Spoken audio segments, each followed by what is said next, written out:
요즘 동학개미에 이어 장외개미가 눈길을 끌고 있습니다. 올 들어 기업 공개가 주목을 받으면서 상장 전에 미리 주식을 사두려는 투자자들이 늘고 있는 겁니다. 상장에 성공하면 높은 차익을 거둘 수 있지만 동시에 과열이나 위험에 대한 경고음도 커지고 있습니다. 먼저 방서후 기자입니다. 배틀그라운드로 잘 알려진 게임 업체 크래프톤의 장외시장 주가는 최근 276만 원에 달하며 올 들어 65% 이상 치솟았습니다. 특히 SK바이오사이언스 공모주 청약이 마무리된 다음 날부터 23일까지 56%가량 뛰었는데 크래프톤의 IPO 본격화 소식과 함께 SK바이오사이언스로 몰렸던 증거금의 일부가 흡수된 것으로 풀이됩니다.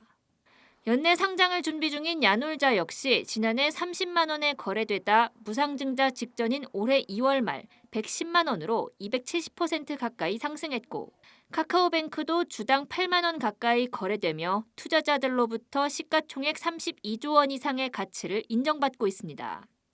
이는 주요 시중은행인 KB금융과 신한지주의 시총을 넘어서는 규모입니다. 지난해부터 이어진 공모주 따상행진에 공모주를 장외에서 매수해 상장 직후 바로 내다 팔아 차익을 취하려는 수요가 몰린 형향입니다. 여기에 조단위 IPO 일정이 줄줄이 대기하고 있고 새롭게 균등 배정 제도가 도입되며 더 많은 개인 투자자에게 청약 기회가 돌아가는 등 앞으로 공모주 시장 열기는 더욱 뜨거워질 전망입니다. 이 때문에 실제 비상장 주식에 대한 관심도 급증했습니다. 비상장 주식거래 플랫폼 증권플러스 비상장의 월간 활성 이용자 수는 최근 25만 명을 돌파했습니다. 지난해 카카오게임즈 등의 상장 이슈가 불거졌을 때 기록했던 최고치인 11만 9천 명 대비 2배 이상 늘어난 수치입니다. 국내 유일 제도권 비상장 주식 시장인 KOTC 거래대금도 일평균 70억 원에 육박하며 투자 열기를 입증하고 있습니다.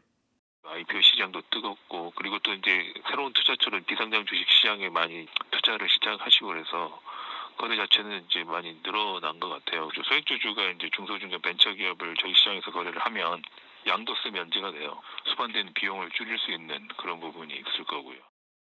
동학개미가 서학개미로 진화했듯 장외개미 역시 국경을 가리지 않습니다. 해외 장외 주식은 개인 투자자의 진입이 어렵기 때문에 조합을 꾸려서 공동구매 형태로 투자할 수 있습니다. 해외 비상장 주식거래 플랫폼 트위그에 따르면 최근 게임스톱 주가 급등 사태로 전 세계 투자자들의 주목을 받은 미국 증권거래 앱 로빈후드 투자딜이 시작된 지 4일 만에 투자 금액의 절반이 모였습니다. 다만 일각에서는 현재의 분위기가 과열됐다는 지적도 나옵니다. 비상장 주식의 경우 적정 가치를 평가하기 어렵고 기업 정보도 충분하지 않기 때문에 기대와 달리 상장 이후 주가가 급락할 우려도 높습니다. 역대급 청약 증거금이 몰렸던 SK바이오사이언스는 현재 장외 가격 대비 약 30% 떨어졌고 카카오게임즈도 상장 직전 장외가를 밑돌고 있습니다. 상장 첫날 매도 기회를 놓쳤다면 손해를 보고 있는 셈입니다. 비상장 주식의 경우 상장 주식에 비해 좀 더 투자에 유의할 필요가 있다는 지적이 나오는 이유입니다. 한국경제TV 방서우입니다. 이처럼 비상장 주식에 대한 관심이 높아지고 있지만 거래 방식이 까다롭고 위험성도 높기 때문에 투자에는 유의하셔야 됩니다. 어떻게 거래하고 무엇을 조심해야 할지 알아보겠습니다. 증권부 오민지 기자 나와 있습니다. 오 기자, 네, 코스피나 코스닥 이런 것들은 사실 증권사 앱이나 웹사이트 이런 걸 통해서 충분히 거래가 가능한데 비상장 주식 거래 같은 경우는 어떻게 할 수 있는 겁니까? 네, 이 비상장 주식을 거래하는 방법은 크게 세 가지입니다. 먼저는 KOTC 시장에 상장된 주식을 거래하는 방법인데요.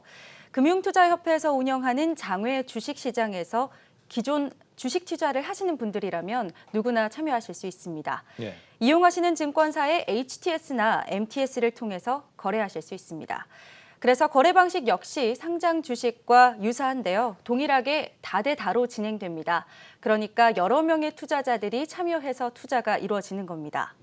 이 매수 매도가를 지정해서 걸어두면 체결되는 방식으로 거래가 진행되는 겁니다. 금융투자협회가 운영하는 KOTC 여긴 이제 전체 비상장 주식 중에 좀 극히 일부가 운영이 되는 걸로 알고 있고 또 다른 방법이 뭐가 있습니까? 네, 비상장 주식을 거래하는 사설 사이트가 있습니다. 해당 웹사이트에 들어가서 1대1로 사고자 하는 사람과 팔고자 하는 사람이 함께 협의를 해서 거래가 진행이 됩니다.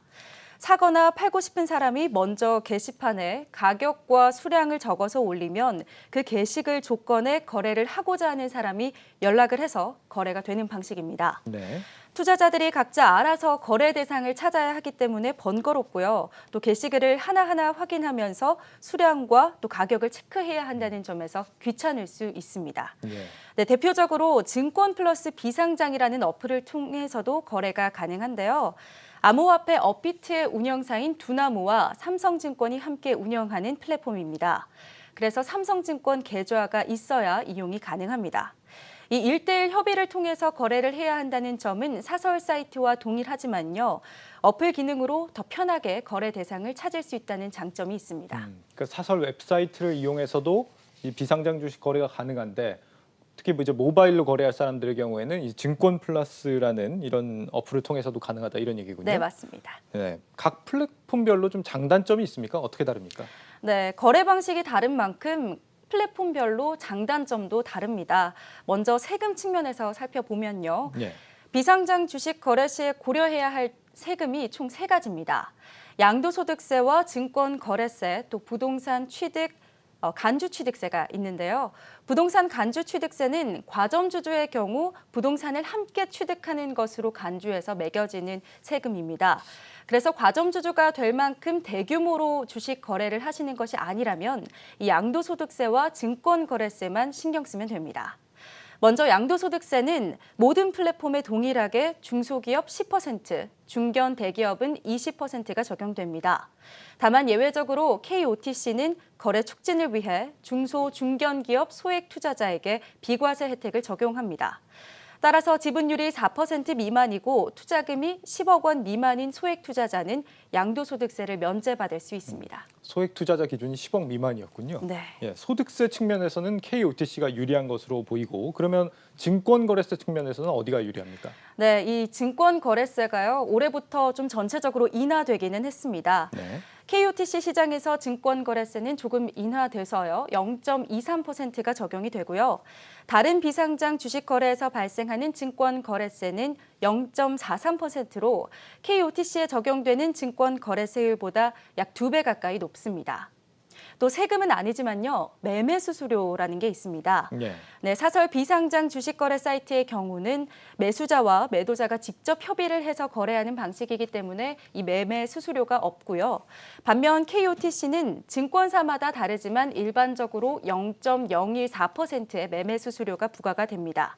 또 증권 플러스 비상장은 1%로 꽤 높은 매매 수수료를 받습니다. 네. 이런 세금이나 수수료 역시 비용 측면에서 고려를 하셔서 플랫폼을 이용하셔야겠습니다. 세금 측면에서는 KOTC 시장이 무조건 유리하다라고 할 수 있겠는데 KOTC가 또 다 좋은 것만은 아니라면서요.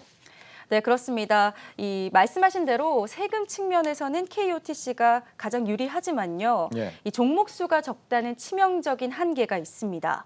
KOTC에서 거래되는 종목 수는 오늘을 기준으로 135개인데요. 알짜배기 비상장 주식을 거래하기에는 굉장히 적은 숫자죠. 그러네요. 그래서 반면 비상장 주식거래 사이트에서는요. 종목의 제한이 없습니다. 그래서 무한정 거래가 가능하고요.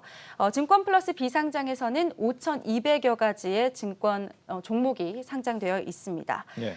그래서 요즘 관심을 받고 있는 마켓컬리죠. 야놀자, 크래프톤, 카카오뱅크 등의 비상장 주식은요.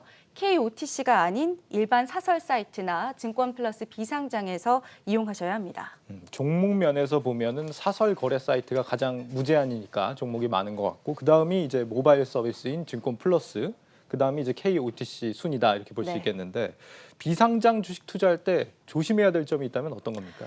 예, 이 비상장 주식이 투자자들 사이에서는 뭐 정글이다, 야생이다 이렇게 표현하기도 하는데요. 투자가 복잡할수록 투자의 기본기를 지키는 것이 중요합니다. 상장 주식과 달리 비상장 주식은 공시의 의무가 없고 또 공시 항목이 최소화되어 있기 때문에 정보가 좀 부족할 수밖에 없습니다. 따라서 투자자 본인이 가장 잘 아는 분야로 투자하는 것이 유리합니다. 또 이미 상장된 비슷한 회사와 비교를 해서 주가가 적절한지 꼭 판단할 필요가 있습니다. 해당 비상장 주식의 시세를 반드시 알아보시고 적정 가격에 거래해야 하기 때문입니다. 이 비상장 주식의 가장 성공적인 투자는 상장 전에 싸게 매수해서 꾸준히 배당을 받다가 상장 후에 차익을 실현하는 방식이죠. 그러니까 미리 싸게 사서 상장으로 차익을 거두는 게 전략이어야 하는데 가격이 적정한지를 파악하는 게 관건이다 이런 거네요. 네, 맞습니다. 비상장 주식을 샀다고 다 상장을 하는 게 아니잖아요. 이게 뭐 상장한다고 해서 들어갔다가 안 해버리면 그것도 또 리스크가 될 수 있겠습니다. 네, 그래서 주목하셔야 되는 점이 성장 가능성입니다. 네. 이 상장으로 이어지지 않으면 주가가 크게 뛰는 기회가 잘 없기 때문입니다. 이 비상장 주식은 또 거래량이 많지 않은 경우에는 돈이 묶일 수 있습니다. 3년이나 5년 또 그보다 더 긴 기간 동안 돈이 묶일 수 있어서요. 당장 써야 하는 돈으로 비상장 주식에 투자하는 것은 적절하지 않겠습니다. 마지막으로 제가 강조하고 싶은 점은 사기를 조심하셔야 된다는 점입니다. 네, 아무래도 뭐 상장 주식처럼 투명하게 공개되는 시장이 아니다 보니까 뭐 각별히 좀 조심을 해야 될 텐데 여기에 대비할 수 있는 전략이 있다고요? 제가 몇 가지 좀 사기를 피할 수 있는 방법을 알려드리려고 하는데요. 네. 가장 좋은 방법은 통일 주권을 이용하는 겁니다. 원래 이 비상장 주식은 종이에 적어서 주주들이 가지는 가주권으로 거래가 됩니다.